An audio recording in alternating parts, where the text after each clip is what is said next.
Inaresto naman ng National Bureau of Investigation o NBI ang contractor na si Sara Diskaya dahil sa kaso pa rin korupsyon at malversation of funds mula sa 96.5 million pesos na laga ng flood control project naman dyan ho sa bahagi ng Davao Occidental.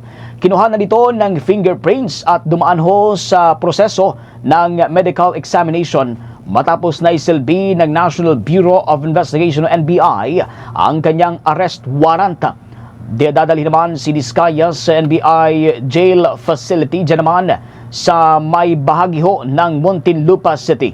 Una nang voluntaryong nagtungo sa National Bureau of Investigation etong kontrobersyal na kontratistang si Sara Diskaya dahil sa inaasahan niyang paglabas ng warrant of arrest noong nakalipas na linggo, subalit umalis din ito ng Miyerkules at nitong Huwebes ay nakalabas na ang warrant of arrest laban sa kanya. Isinampa ng Office of the Ombudsman ang kaso dyan naman sa Digos Regional Trial Court at inilipat ito sa Lapu-Lapu Regional Trial Court. For the most trusted source of news and information, visit our website at www.bomboradio.com. Follow us on Bombo Radio mobile app, Facebook, YouTube, TikTok, and X, formerly Twitter.